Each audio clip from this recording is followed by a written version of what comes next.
Hey y'all, welcome back to another episode of the Late Night Vision Show, episode 379. We are glad to be back with you here tonight. If you're listening on the YouTube, if you're listening on any of the podcast sharing apps, please be sure to give us a follow. I want to introduce my co-host, Mr. Jason Robertson, owner of Outdoor Legacy. We have tell the fine folks, Jason, we're going to be talking about today after you tell them where to buy their thermal scope. How about That's that? right. That's right. Yeah. The most important thing.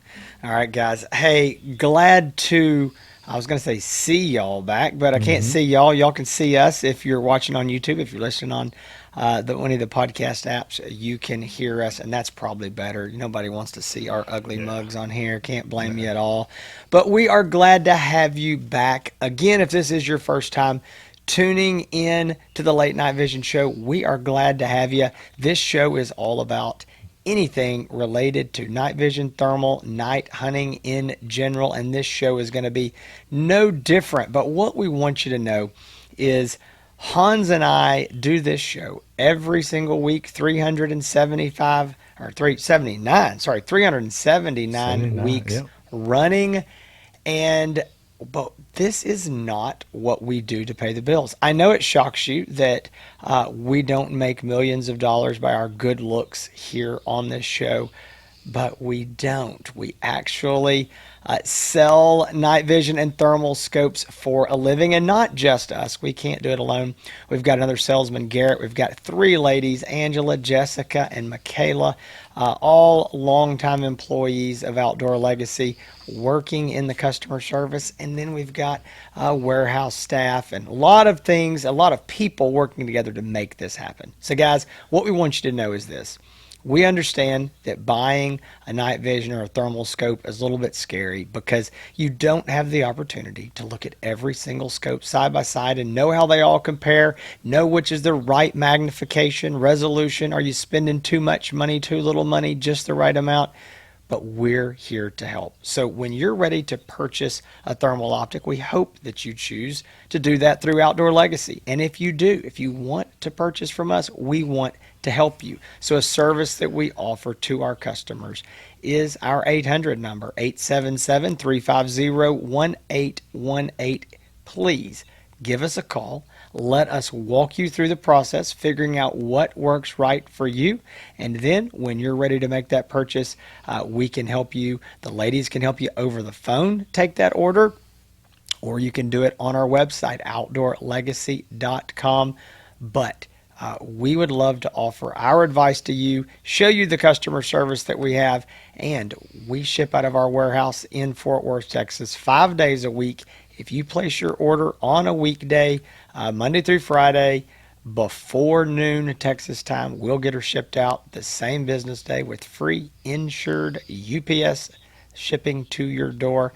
Guys, give us a shot. We'd love to have your business. Now, Hans, let's talk about today. We're going to talk about some thermals, but we're not going to try to sell you anything. So what we're going to try to do Unless you want is, to buy something. But we're yeah, gonna, unless you want to, if you want to buy something, we're here for that. What Yeah. we're going to do today is we're going to tell you 3 ways to help keep the thermal that you already own running longer, or the thermal that you may be buying soon, keeping it alive and well. And the title of the show is 3 Ways to Kill Your Thermal. Now, I want to go ahead here and say that this is not clickbait, but this isn't just about killing it like dead so that it will never turn on again. Maybe the word is damage, but some of this severely can damaged. kill you. Severely damaged. It could There's kill some, your I mean, thermal. the cases we're going to talk about today, Jason, I can probably show you several examples of each that sent these scopes to the ER. Oh yeah, and we're on life support. definitely. Yeah. So So we're gonna jump into these. This is not going to be a super long show.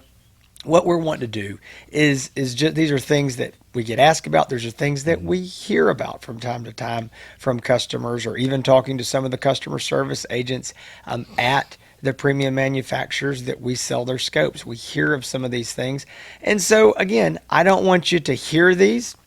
This is not fear mongering. Don't hear these and run out and freak out and oh my gosh. But we just want to say, hey, be aware, play it smart.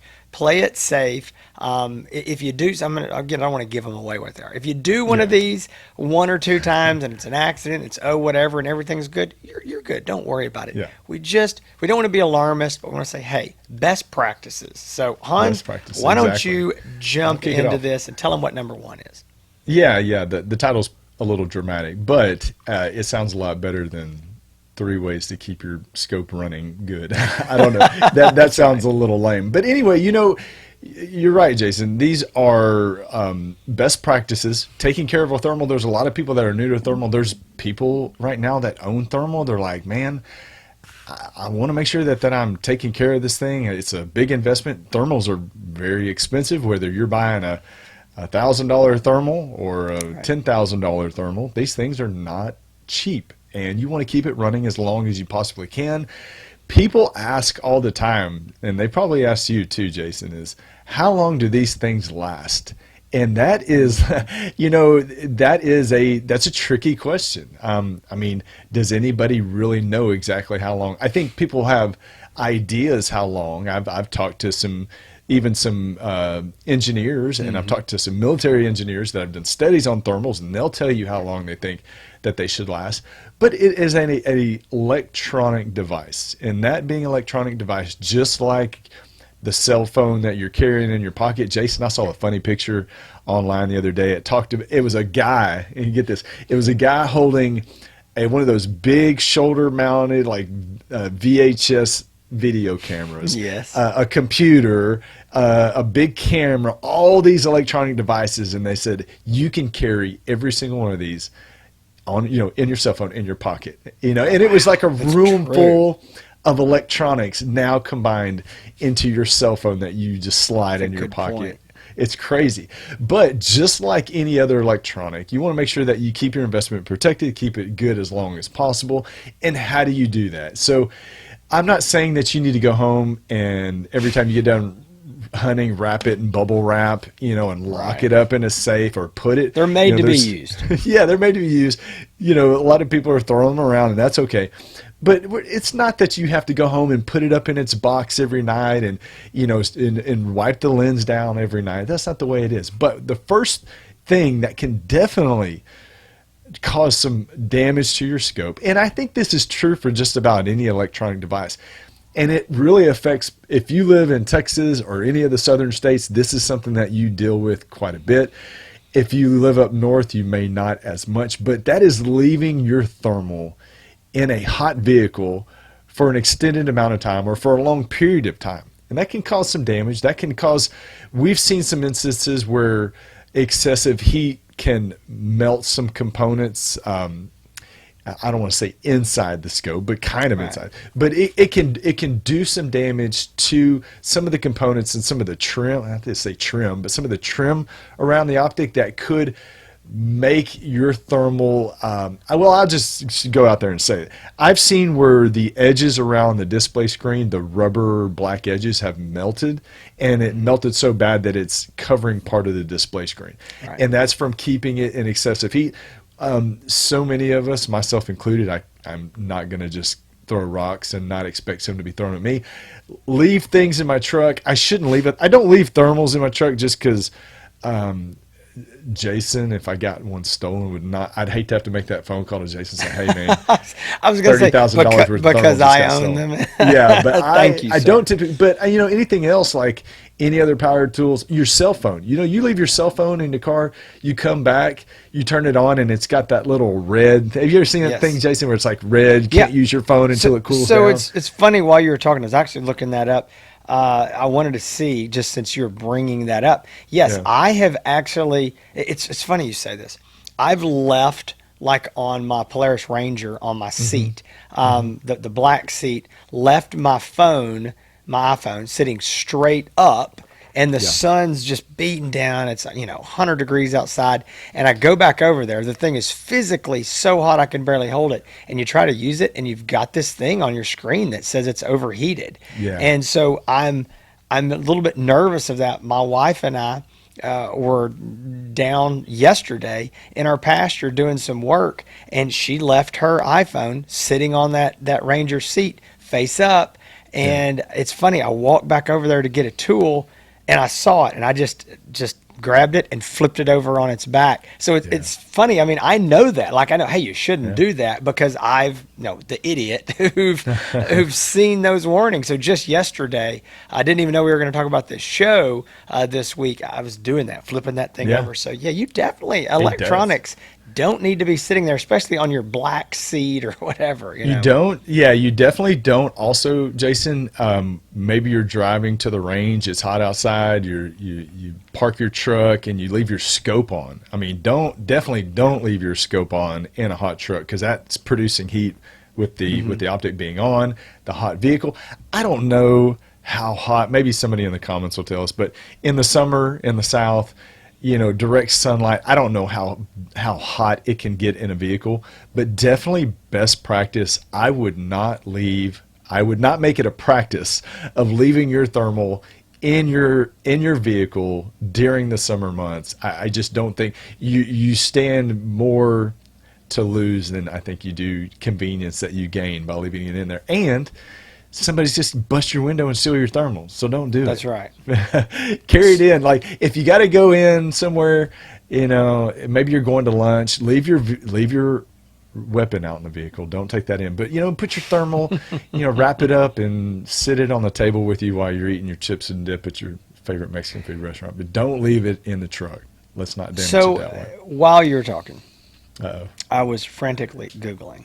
And it says Were you that your ChatGPT iPhone. Were you Yeah, no, AI just Googling.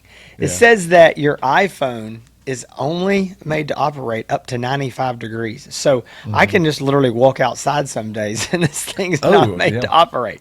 But it says at anything above 95, you're on an iPhone, you're at risk of the excessive heat warning. And I just did a quick Google search, and it says that a car parked in the sun at 90 degrees will be 130 degrees Fahrenheit inside in 30 minutes. Well, what is it when it's 105 outside? Yeah, exactly. So, I mean, that's interesting. I did not realize that. Obviously we know it gets very hot and dangerous in vehicles. Never knew really about the temperature, but you think about some of the components that are within the scope. You got silicone inside the scope that's sealing it up. I mean, some of that stuff can melt. Now, again, doing it once is not going to kill your scope. Doing it twice is not going to kill your scope. But if you are a serial scope lever inner in your vehicle, I don't know how to say that, and it makes sense. You're playing roulette, man. I'm just saying, you're playing roulette.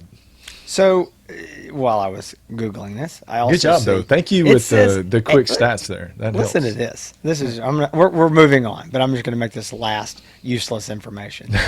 80 degrees closed up vehicle in 10 minutes will be 99, 20 minutes 109, 30 minutes 114, and that's when it's 80. When it's 80 in Texas, we're like beautiful. We think that's like fall. I mean, this is like October perfect weather, but that hot. Think about it, that hot, that quickly. I mean, you just think, well, I'm gonna run in the store real quick, and you're going into a sporting goods store or whatever, and you're in there messing around. It's an hour later, you come out and your vehicle's hot. I mean, burn your skin hot. Yeah. I want to end this on one thing, and I just want to say, if you leave your thermal in the truck and you go in somewhere and you come back and it's so hot you cannot sit down on the seats, and you go, oh my gosh, Jason and Hans said not to leave my thermal, and you turn it on and it works, you're fine. Okay. Yeah. I don't think that the very first time you do this is likely going to cause damage. It could. But it's a bad habit. Don't do it. All right, let's move on. We've beat that horse a little bit. This one is something that there's a lot of questions that we get around. I mean, and it's understandably so. People say, how large of a caliber can I put, XYZ scope on? I'm looking at this brand. What caliber can I put it on? And a lot of brands have different caliber recoil ratings. Okay.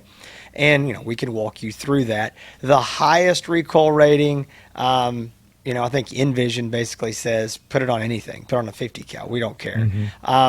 Pulsar is very high at a 375 H&H. Now, used to, I'll say this, Pulsar was one of the only ones. Most of the other main brands were a 308. And we've moved past that with most brands. And most, again, I don't want to get into each and every brand. We can talk about that when you call. But 300 Win Mag, 7mm mag, then 375 H&H is another kind of common cutoff. So a lot of people go, well, I don't know what the recoil of this is versus, I don't know each and every rifle. I go online.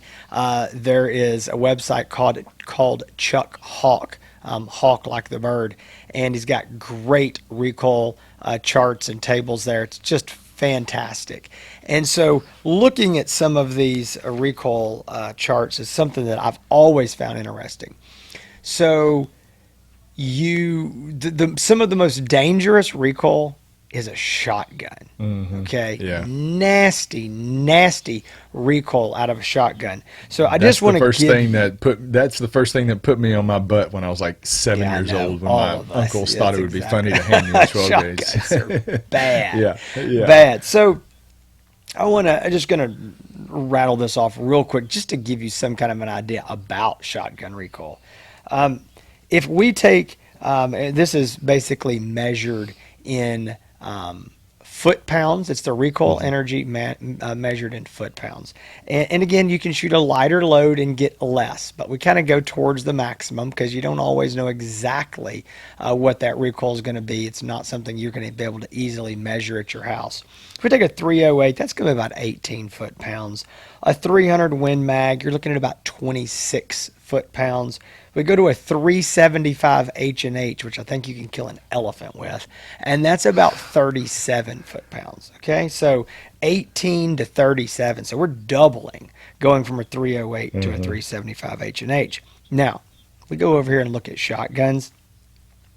2 3/4 inch shells in a 20 gauge, 31 foot-pounds of recoil energy. In a 12 gauge with 2 3/4 inch, 45 pounds. All right, so we're already over a 375 H&H by probably 30% without me doing the math there. Go up to a 3-inch in a 12 gauge, and you're talking about 52 to 54 foot-pounds of recoil energy. So most thermals are not going to be rated for a shotgun.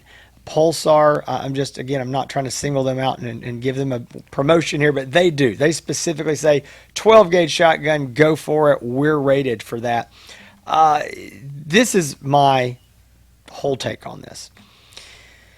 I know a lot of guys that shoot big calibers, 45, 70s, some big stuff, or shotguns, and they say, I really want to know, can I put it on this? And, they may not have access to the recoil charts, know how to read them. I'll kind of look sometimes if I can find it and say, hey, this is what it says. My advice is not to do it because the manufacturer's not guaranteeing that. Now, does that always mean that if you put it on something that's got, 5 foot-pounds of recoil energy higher than what it's rated for, it's just gonna your scope's gonna go into 4 pieces, the lens is gonna fall out? No, Maybe. not necessarily. In the old days, and I'm gonna say old days, which was like 2 years ago, when most scopes were using CR123A batteries, we saw a lot of lower recoil ratings because those batteries would vibrate on the springs under the recoil and they would lose connection for just this, split millisecond, and the scope would shut off. People would panic and go, oh my gosh, I just killed my scope. Turn it back on, it would be fine. It was literally just losing the battery connection. And that can still be true even on some of these scopes that have proprietary batteries or internal batteries. Sometimes the batteries are just not made to take that kind of recoil. So, in a nutshell, what I would say to you is this. If you've got some big caliber, something that I probably shouldn't do this, but I really want to know if it'll work. I really want to try. My advice is don't do it. But if you just have to try, I say shoot it if it shuts off, you've got your answer. You can pray and then count to three and see if it comes back Yeah. on. If it doesn't, you have bigger issues. Most people, most of these scopes, you're not going to shoot it one time and fry the scope Yeah. unless you just put on something giant. But I think this goes back to just like the truck thing. If it's not rated for that, I mean, there's a lot. Think about what's inside of a Hmm. thermal scope, not just the lens, the thermal sensor, which is delicate. We've got the display screen. We've got all the wires, the circuit boards, the battery, everything that's connected in there. And I'll be honest with you, it's pretty phenomenal that they're as tough as they are. Yeah, exactly. Most scopes now are fully submersible, waterproof.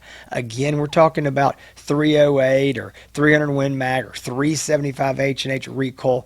That's just a mule kick, and they're made for that over and over and over. So you think there comes some point though in this Yeah. caliber, in this kick, that it's just more than is really good for that thing, especially long term. So Mhm. my advice at the end of the day is this: if you want to shoot a shotgun, make sure you're getting a scope or a brand that the manufacturer says in writing, yes, this is rated for a shotgun. If you have any trouble, we will honor it. We're good for it. We trust it. If you're wanting to shoot something besides a shotgun, just a bigger caliber, again, I would suggest emailing the manufacturer and getting them to put it in writing that yes, it is okay. Ask them, will you Mhm. warranty this? If they say no, I think you've got your answer. But at the end of the day, guys, I mean, even a 300 Win Mag, 7 millimeter mag and below, that encompasses about 98% of all Yeah. common deer, hog, and coyote hunting calibers. So it's like there's so many calibers you can use. Uh, just try to choose one of those. I just think it's the safest thing. You've spent a lot of money on this. I don't care if it's Mhm. $500 or 5,000 or 10,000. It's a lot of money. No need to risk it. Shout out to Chuck Hawk and his table, his fancy table. I almost Unbelievable. I almost regret asking this question because some engineer is going to enter Oh the man. chat room Oh here, but man. it's like Oh boy. who invented and what is a foot pound and how is it measured? I mean, it's Oh just like who thought of it? How is it measured? How do you even measure that with recoil? I can I don't. see the It's comments are oh, going to it's be going to go heating crazy. up. Everybody who's smarter than us, Hans, which is you're an about idiot. How do you 90, not know this? Yeah, I yeah, get it. 99% of our audience is smarter than us, which is probably very true. Yeah, We're going to learn all about foot pounds. But yeah, all right, Hans. So yeah. tell them The the other way last they can destroy their thermal. Yeah, the last way you can kill your scope. This is probably Yeah. this may be the golden rule if there is one for thermal, and it goes Mm. back to the very beginning of time, or at least the beginning of time in the thermal world. Time. What I've always heard about since day one, Jason, you probably have too, is do not point your thermal with it turned on, point it at the sun. I've Hmm. always heard that. There are things that are built into scopes, I think, that help prevent some things like this from happening. But I've always been told don't point your optic towards the sun. Yes, you can sight in your optic during the day. I will say this: I don't, Jason. I may have only sighted in my thermal a few times a night. I've sighted in I've hundreds. never zeroed a thermal. I've Zeroed I one at don't night. I don't like it, but I've hundreds during the day at times Oh done yeah. it. And yes, now what I prefer to do is I like to keep myself from pointing it at the sun, but also it gives me a better reflection off the sun because I use a piece of tinfoil. Maybe we can talk about thermal targets on another show, but I use a piece of tinfoil on cardboard, but with the sun behind me over my shoulder, it points in. So the sun's behind me, and it's reflecting off the tinfoil and makes it show up very beautifully in the scope. But it makes sure that I'm not pointing my thermal at the sun. I have had and seen instances where I've had a guy that is called in and he was looking for another thermal scope. He had an optic that was out of warranty. Was walking out to go hunting during the day with it. He had it turned on, slung over his shoulder on a rifle sling, Didn't realize it, but the lens cap was open, so it was turned on and open, and pointed up on the to the sun because it was slung over his shoulder, and it was sitting there just hitting the sun the whole time, and it did damage the sensor. It did damage the image enough so that he was it was out of warranty, so he was looking for another optic. So I will say this: I don't know how bad pointing a scope will damage or how long you have to do it, because nobody here is willing to try it. Maybe Jason, maybe that would be a good science experiment, but I don't know how Buy the long scope and I'll do the experiment. yeah, I don't know how long you have to point it at the sun to do damage. It may be a short amount of time. It may be a longer period of time. They just say, and what we've always heard is, don't point your optic towards the sun or campfires. Sometimes people at night got a campfire going or a big bonfire. Don't point it. Anything with extreme heat, I would say, would be the safe and best bet. But the sun being the hottest Yeah, thing. I want to add a couple things to that. This is one where we want to sound the alarm bell because it's probably the most serious of the three. It's the most, likely way to actually severely damage it in a, easier way, doing it one time versus these other two. So, but at the same time, I don't want to scream fire in a crowded theater. Let me say this. I do not ever think about this. When I have my thermal out, when I'm zeroing it, and a lot of times I end up zeroing and it's late afternoon and it is hot and the sun is coming down and I got that thermal sitting on my bench and moving it all around, and I may glance past the sun when I'm putting it on my shoulder or putting it on the rest or moving. Yeah. That's not what this is about. Right. What this is about is pointing it there, and whether you're, looking through it or, again, accidentally pointing it there and leaving it. I mean, we're not talking about this, I went by the sun, my thermals were. No, I don't know how many times I've probably done it's not a glance at it. No, it's not a glance. Not going to hurt. This is leaving it sitting there. Yes, now, correct. how long does that take, as Hans said, science experiment? Is it 20 seconds? Is it 30 seconds? Is it 2 minutes, 20? I don't know. Don't do it. And one more thing you said, and I just want to be a little clear here. Most brands, they don't discuss this in the warranty. If you did this, you might find out that is something they're not going to warranty. I do know that IRA USA, Info Outdoor, Knock Picks, their brands, they specifically say they do not warranty against this. So it is something you do want to be careful with. I know that AGM has a feature built into a lot of their optics that you can leave turned on, got ahead of myself, turned on, that's an automatic shutdown. It will shut that thing down if it senses too much, heat, like from the sun or a really, really hot fire coming in there, and it'll shut it down, try to prevent the thing from burning up. So, I mean, that may be a feature that if your scope's got it, you want to turn that on or leave it on if you're worried about it. So I just think in my opinion, in closing on this one, is don't panic, but be smart about it. Again, if you are out there zeroing your thermal and the sun's out, or you're looking around, looking up in the trees or something, and you go past the sun, okay, just you glanced past it and try not to do that again, but you're good. But don't stare at it. Don't look at eclipses. Don't do anything. Don't do anything crazy like that. And I want to say one more quick thing, because I had a guy ask this on the phone. It was a good question. He said, so I shouldn't look at the bright lights on a vehicle, or like the bright LED security light or whatever out there. I said, no, that's bright. Yeah. It's not that hot. And that's the difference, is that the scope doesn't see the brightness. Our eye sees the brightness. It's reading the temperature. And that temperature is not that hot. And again, looking at fires, I'll be honest, when I'm burning big brush piles in my pasture that are 250, 300, 400 yards away, I use my thermal at night to check those fires. Now Hmm. I'm probably going to get some manufacturer like, oh my gosh, don't, but it's never damaged them. But I've again, I'm seen, looking, yeah, I look down there at a fire that's been, at night that's been burning for 4 hours. You know what I'm getting at? It's a big yeah. I fire. It's, don't. big as my living room, but it's burning down. I go, oh yeah, I nothing's think out. that's The more, pasture's not on fire. yeah. If you left that thermal turned on and it was 50 yards away, and you left that Yeah. thermal pointed at that fire for an extended amount of time, it could probably do some damage. But I Or mean, sit I've there and gone look out at into night. your fireplace or something Yeah, crazy. I go out at night sometimes, and I'll be scanning fields, and in one part of the field they might be burning some brush, and Yeah. I've never had a problem with it. But so with those three ways to kill your thermal, maybe not kill it right away, but just don't do these things. How about Yeah. that? That's the best thing.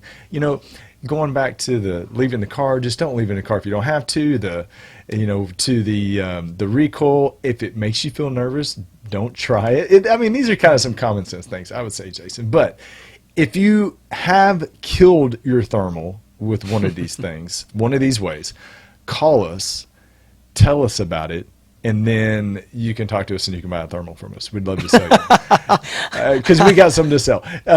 You can call us if you want to talk, and you need to decide which one is right for you. Whether you're putting it on a certain style rifle. We get people that call in all the time, Jason, that are using certain rifles. Air rifles are getting really popular. You get a lot of air rifle questions these days. If it's going to work in a certain situation, in a certain application and environment, there's a lot of factors that are going involved, not to mention that you have, it seems like, dozens and dozens of choices. Maybe not, but you got a lot. And these price ranges are getting stacked with optics, and there's very good optics from all the premium brands that we work with. I mean, these are the leaders in the industry globally for thermal optics, and we have the experience, the knowledge. Jason, it's kind of funny.